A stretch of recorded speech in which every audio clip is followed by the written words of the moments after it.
Lives of John Donne by Isaak Walton. This recording is in the public domain. Not long after his return into England, that exemplary pattern of gravity and wisdom, the Lord Ellesmere, then Keeper of the Great Seal, the Lord Chancellor of England, taking notice of his learning, languages, and other abilities, and much affecting his person and behaviour, took him to be his chief secretary, supposing and intending it to be an introduction to some more weighty employment in the state, for which his lordship did often protest he thought him very fit. Nor did his lordship, in this time of Master Donne's attendance upon him, account him to be so much his servant as to forget he was his friend, and to testify it, did always use him with much courtesy, appointing him a place at his own table, to which he esteemed his company and discourse to be a great ornament. He continued that employment for the space of 5 years, being daily useful, and not mercenary to his friend; during which time he, I dare not say unhappily, fell into such a liking, as, with her approbation, increased into a love, with a young gentlewoman that lived in that family, who was niece to the Lady Ellesmere, and daughter to Sir George More, then Chancellor of the Garter and Lieutenant of the Tower. Sir George had some intimation of it, and knowing prevention to be a great part of wisdom, did therefore remove her with much haste from that to his own house at Lothesley, in the county of Surrey, but too late by reason of some faithful promises, which were so interchangeably passed as never to be violated by either party. These promises were only known to themselves, and the friends of both parties used much diligence and many arguments to kill or cool their affections to each other, but in vain, for love is a flattering mischief that hath denied aged and wise men a foresight of those evils that too often prove to be the children of that blind father; a passion that carries us to commit errors with as much ease as whirlwinds move feathers, and begets in us an unwearied industry to the attainment of what we desire. And such an industry did, notwithstanding much watchfulness against it, bring them secretly together. I forbear to tell the manner how, and at last to a marriage too, without the allowance of those friends whose approbation always was and ever will be necessary to make even a virtuous love become lawful. And that the knowledge of their marriage might not fall, like an unexpected tempest, on those that were unwilling to have it so, and that pre-apprehensions might make it the less enormous when it was known, it was purposely whispered into the ear of many that it was so, yet by none that could affirm it. But to put a period to the jealousies of Sir George, doubt often begetting more restless thoughts than the certain knowledge of what we fear, the news was, in favour to Mr. Donne, and with his allowance, made known to Sir George by his honourable friend and neighbour, Henry, Earl of Northumberland. But it was to Sir George so immeasurably unwelcome, and so transported him, that, as though his passion of anger and inconsideration might exceed theirs of love and error, he presently engaged his sister, the Lady Ellesmere, to join with him to procure her lord to discharge Mr. Donne of the place he held under his lordship. This request was followed with violence, and though Sir George were remembered that errors might be overpunished, and desired therefore to forbear till second consideration might clear some scruples, yet he became restless until his suit was granted and the punishment executed. And though the Lord Chancellor did not, at Mr. Donne's dismission, give him such a commendation as the great Emperor Charles V did of his secretary Eraso, when he parted with him to his son and successor Philip II, saying, that in his Eraso he gave to him a greater gift than all his estate, and all the kingdoms which he then resigned to him. Yet the Lord Chancellor said, he parted with a friend and such a secretary as was fitter to serve a king than a subject. Immediately after his dismission from his service, he sent a sad letter to his wife to acquaint her with it, and after the subscription of his name, writ, John Donne, and done, undone. And God knows it proved too true. For this bitter physic of Mr. Donne's dismission was not enough to purge out all Sir George's choler, for he was not satisfied till Mr. Donne and his sometimes calm pupil in Cambridge that married him, namely Samuel Brooke, who was after Doctor in Divinity and Master of Trinity College, and his brother, Mr. Christopher Brooke, sometime Mr. Donne's chamber fellow at Lincoln's Inn, who gave Mr. Donne his wife, and witnessed the marriage, were all committed to 3 several prisons. Mr. Donne was first enlarged, who neither gave rest to his body or brain, nor to any friend in whom he might hope to have an interest until he had procured an enlargement for his 2 imprisoned friends.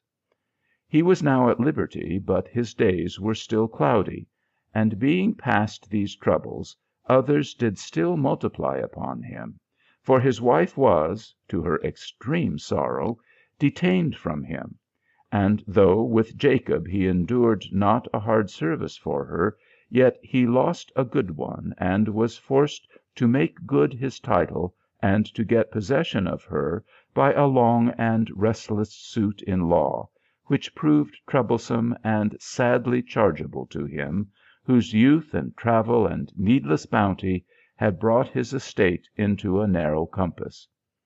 It is observed, and most truly, that silence and submission are charming qualities, and work most upon passionate men, and it proved so with Sir George; for these and a general report of Mr. Donne's merits, together with his winning behaviour, which, when it would entice, had a strange kind of elegant, irresistible art, these, and time, had so dispassionated Sir George, that as the world had approved his daughter's choice, so he also could not but see a more than ordinary merit in his new son, and this at last melted him into so much remorse, for love and anger are so like agues as to have hot and cold fits, and love in parents, though it may be quenched, yet it is easily rekindled, and expires not till death denies mankind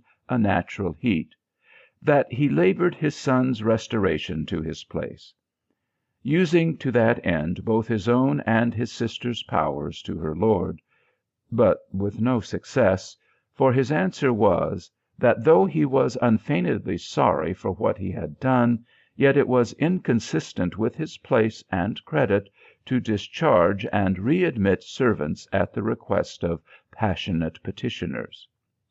Sir George's endeavour for Mr. Donne's readmission was by all means to be kept secret, for men do more naturally reluct for errors than submit to put on those blemishes that attend their visible acknowledgment.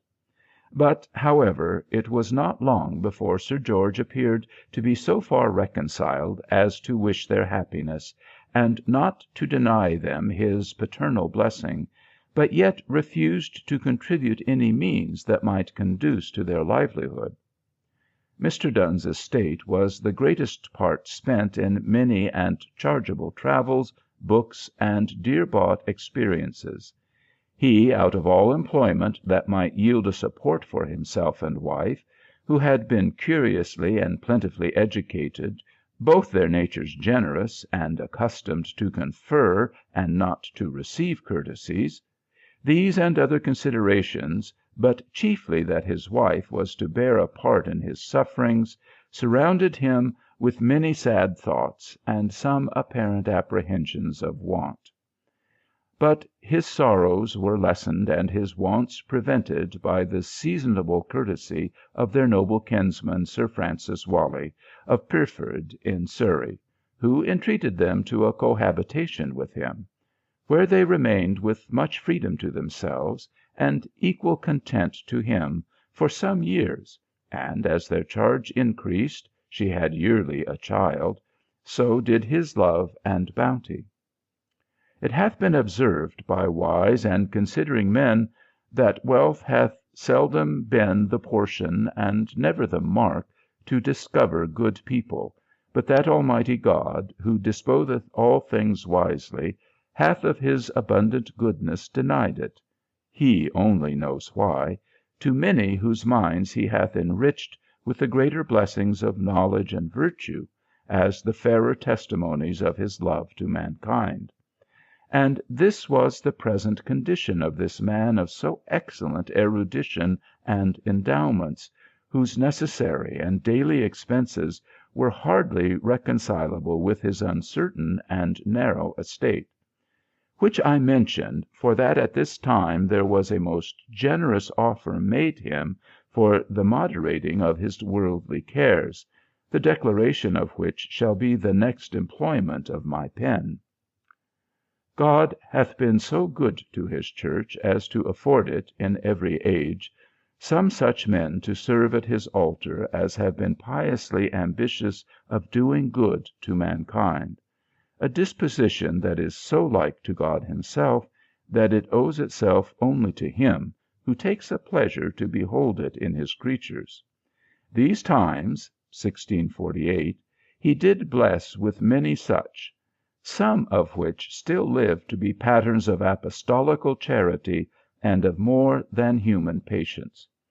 I have said this because I have occasion to mention one of them in my following discourse, namely, Dr. Morton, the most laborious and learned Bishop of Durham, one that God hath blessed with perfect intellectuals and a cheerful heart at the age of 94 years, and is yet living. One that, in his days of plenty, had so large a heart as to use his large revenue to the encouragement of learning and virtue, and is now, be it spoken with sorrow, reduced to a narrow estate, which he embraces without repining, and still shows the beauty of his mind by so liberal a hand, as if this were an age in which tomorrow were to care for itself. I have taken a pleasure in giving the reader a short but true character of this good man, my friend, from whom I received the following relation. He sent to Mr. Donne, and entreated to borrow an hour of his time for a conference the next day.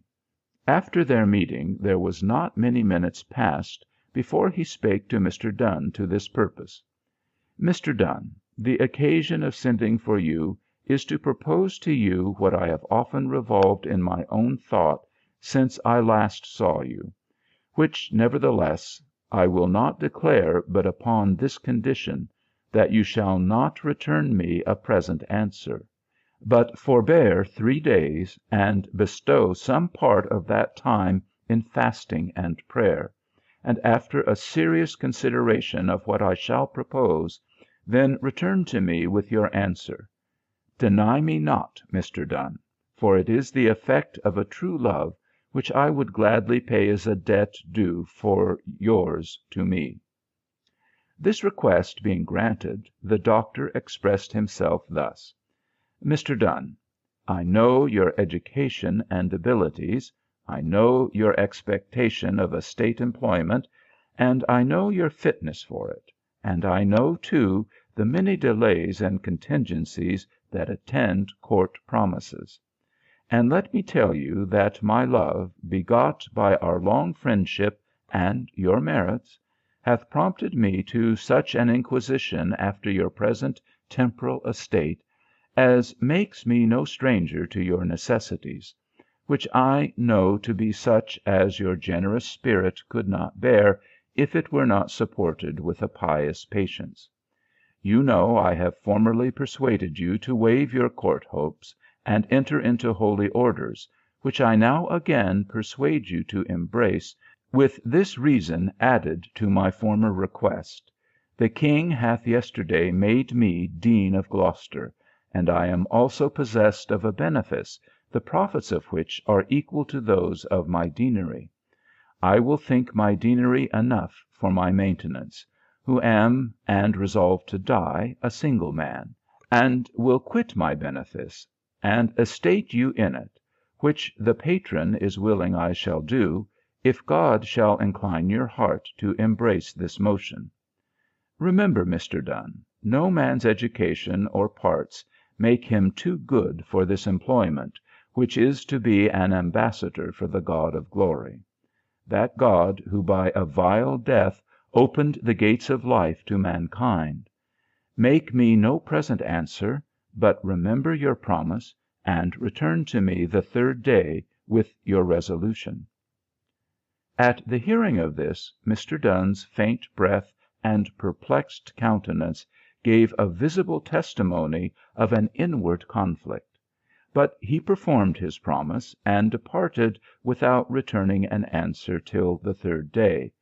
And then his answer was to this effect: My most worthy and most dear friend, since I saw you, I have been faithful to my promise, and have also meditated much of your great kindness, which hath been such as would exceed even my gratitude. But that it cannot do, and more I cannot return you, and I do that with a heart full of humility and thanks, though I may not accept of your offer. But, sir, my refusal is not for that I think myself too good for that calling, for which kings, if they think so, are not good enough, nor for that my education and learning, though not eminent, may not, being assisted with God's grace and humility, render me in some measure fit for it. But I dare make so dear a friend as you are my confessor.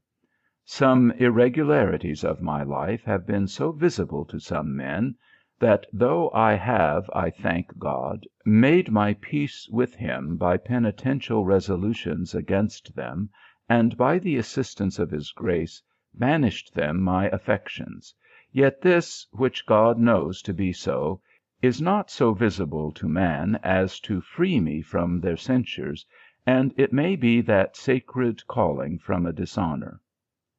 And besides, whereas it is determined by the best of casuists that God's glory should be the first end, and a maintenance the second motive to embrace that calling, and though each man may propose to himself both together, yet the first may not be put last without a violation of conscience, which he that searches the heart will judge.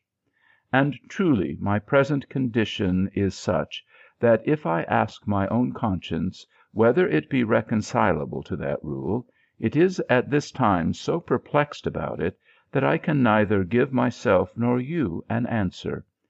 You know, sir, who says, Happy is that man whose conscience doth not accuse him for that thing which he does. To these I might add other reasons that dissuade me, but I crave your favour that I may forbear to express them, and thankfully decline your offer. This was his present resolution, but the heart of man is not in his own keeping, and he was destined to this sacred service by a higher hand, a hand so powerful as at last forced him to a compliance, of which I shall give the reader an account before I shall give a rest to my pen. Mr. Donne and his wife continued with Sir Francis Wally till his death, a little before which time Sir Francis was so happy as to make a perfect reconciliation betwixt Sir George and his forsaken son and daughter, Sir George conditioning by bond to pay to Mr. Donne £800 at a certain date, as a portion with his wife, or £20 quarterly for their maintenance, as the interest for it, till the said portion was paid. Most of those years that he lived with Sir Francis, he studied the civil and canon law, in which he acquired such a perfection as was judged to hold proportion with many who had made that study the employment of their whole life. Sir Francis being dead, and that happy family dissolved, Mr. Donne took for himself a house in Mitcham, near to Croydon, in Surrey, a place noted for good air and choice company. There his wife and children remained, and for himself he took lodgings in London, near to Whitehall, whither his friends and occasions drew him very often, and where he was as often visited by many of the nobility and others of this nation, who used him in their councils of greatest consideration, and with some rewards for his better subsistence. Nor did our own nobility only value and favour him, but his acquaintance and friendship was sought for by most ambassadors of foreign nations, and by many other strangers, whose learning or business occasioned their stay in this nation.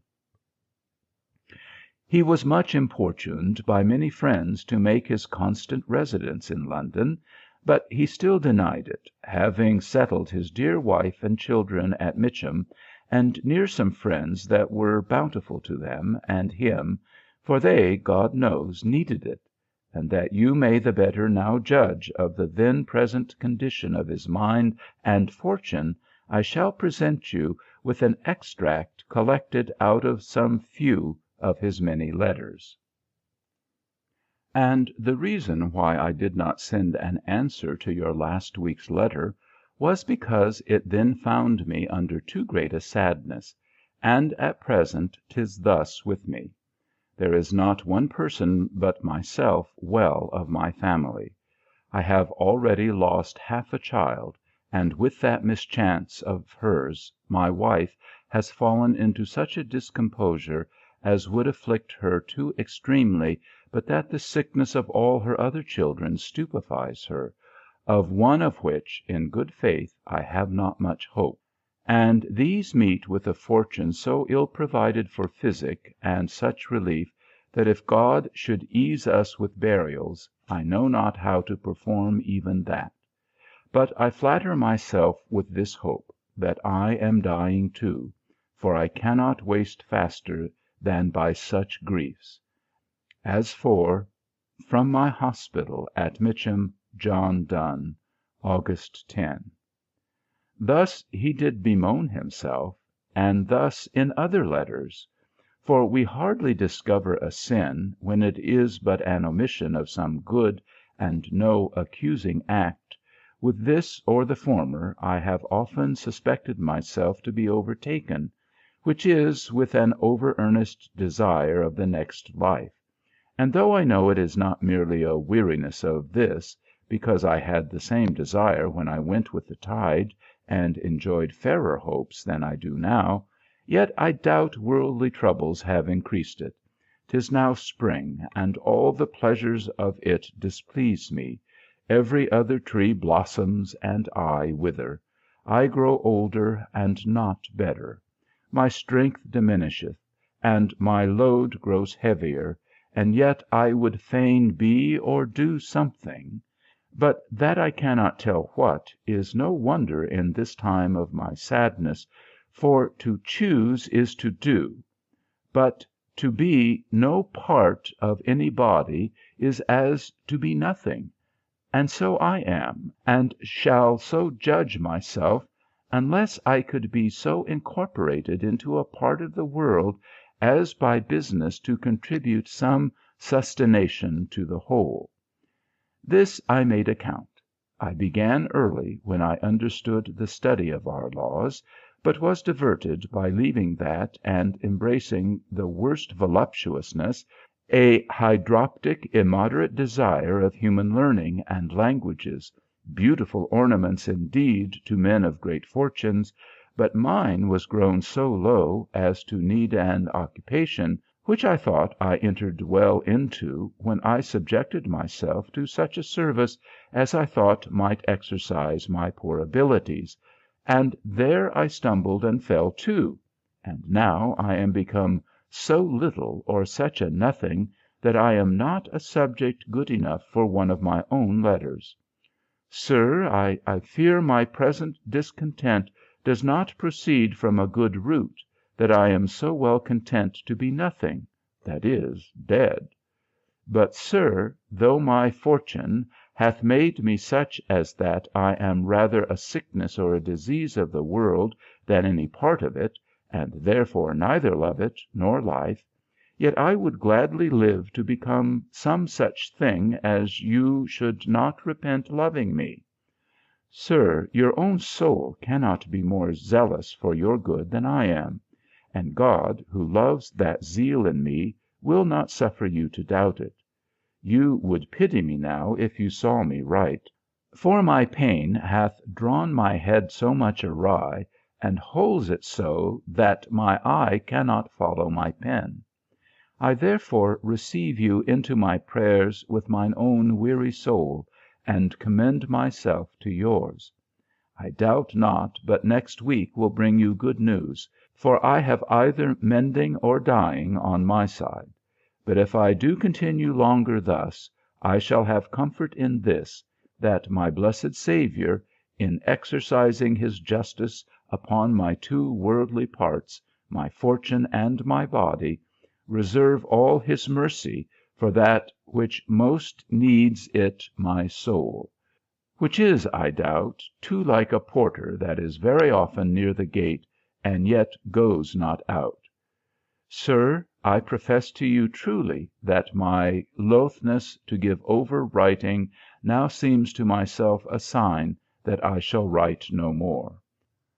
Your poor friend and God's poor patient, John Donne, September 7.